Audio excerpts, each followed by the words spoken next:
Diversity. It's reached all the way to the boardroom these days, and women are in the vanguard. But what is it like for women once they actually get to sit at that big mahogany table? Who actually listens to them? Well, one person who can understand that is joining us today on INSEAD Knowledge. She's INSEAD Strategy Professor Annette Aris. Welcome to INSEAD Knowledge. Do women on boards really make a difference? Is it worth the struggle to get there? Given my experience, I think there are probably two major reasons why they make a difference. The first is they change the rules of the game. If you are in a board, normally in a board you tend to have a lot of alpha male, because otherwise you wouldn't end up in the board. And then there's specific rules of how you interact and how you play with each other. And so you don't ask too many questions. You tend to be very much aligned around things, and sometimes the hunting spirit takes off. And I think when you have women on the board, they set a different tone. So they're very often not afraid to ask questions, which sometimes men feel they're dumb when they ask them. So they're more open, I think, to when something doesn't sound right, to just ask for clarification and to understand why things are there. So that's one dynamic. And on the other hand, if you get in critical situations like takeovers, women tend to get a bit less carried away by the game aspect of it. And the other aspect, what I think is very important, especially if you have a company where many women work, having a few women on the board actually really motivates the younger women to stay on and to see that there are chances for them. So I think for a company, for retention's sake, it helps to have women all the way in the board. Even if they buy it, even if companies buy this reasoning, how do they find women? The ideal way is, of course, there's some women who worked in the industry, who had senior managed positions, and you ask them to join the board. However, the problem is there are not that many of those women around, so you have to be more creative. Very often companies just approach headhunters, and headhunters go out and look. The problem is that they tend to be pretty conventional. They don't like to take a lot of risks. And if you want to find women in boards, you have to go for a double diversity, because it's not only women you're looking for, but because there's so few senior women managers, you have to look in different corners. So you have to look professional services, so women who used to be leading accounting firms, strategy consultants, HR people, but also, for example, women who've been very successful entrepreneurs.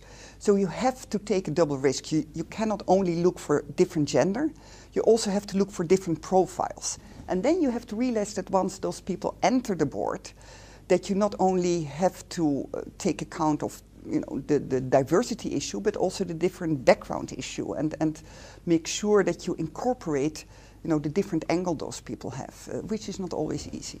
So how did people find you? You're on several boards. Maybe you should tell us a couple of the boards you're on. So my first few boards were really media companies who knew about my reputation, knew about the things I did, and actually asked me based on that experience. And that for me was really easy, because I joined the boards not because I was a woman, but because I was an expert.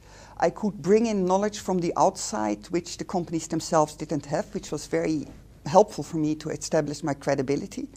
And then having done those boards, over time you grow. It's a profession in itself, being a good board member. I completely underestimated that in the beginning, what it entailed. So I made some mistakes, but then over time you really start to understand how the things work, and you become more and more of a professional board member. It sounds like there's a perennial short list, and you're on it. I'm not sure. Well, that's the other point. So because there's so few women in boards, that once you reach a certain critical point, then I wouldn't say it's easy, but you get asked for many, many other boards, because then you have the experience, you're not a risk anymore. So what were some of the big mistakes that you made that you learned from?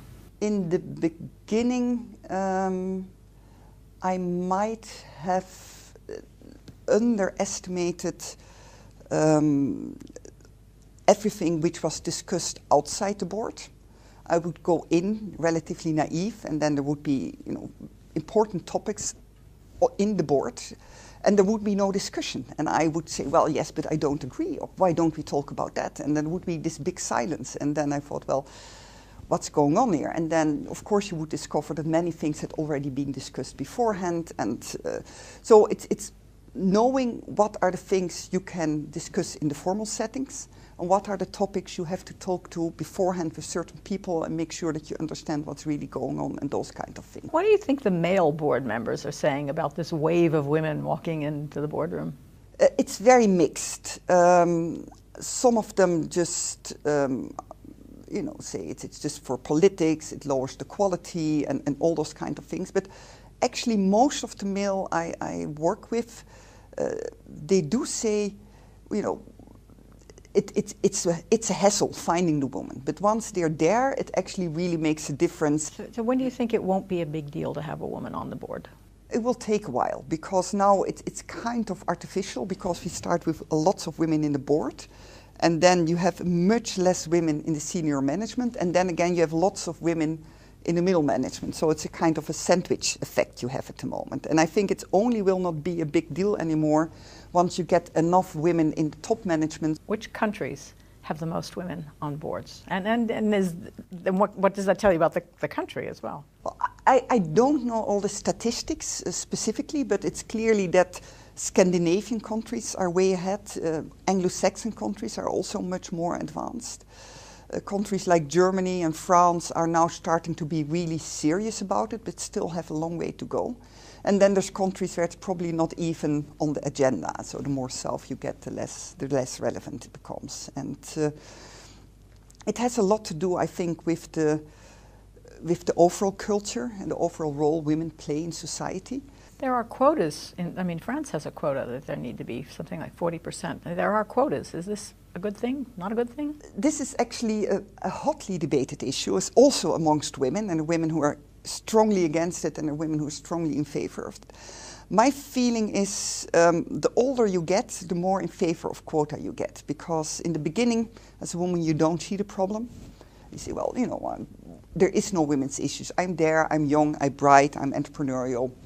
Why should I bother? Then when you get like mid-30s, two things happen. First of all, very often you try to have a family at the same time. And the other thing is you come in leadership positions and then you suddenly get put in all kind of stereotypes. And so most women, when they are mid-40s and older, they say, well, it doesn't work fast enough. We have to get quotas. The thing with quotas is it's very painful the first few years because you suddenly have to get all these women and you don't have enough of them and you get the wrong ones and it doesn't work. But what you see, especially if you look like countries like Norway or even in Germany where they had a women quota in the Christian Democrat Party, that after a few years actually you get the good women, also because women see there is an option, so they go for it. And then it starts working really, really well. And I think after maybe 5 years or so, you can do away with the quotas, because then you get into the critical mass thing. So, but as a jump start,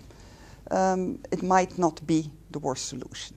What's the biggest compelling reason to have women on board of directors?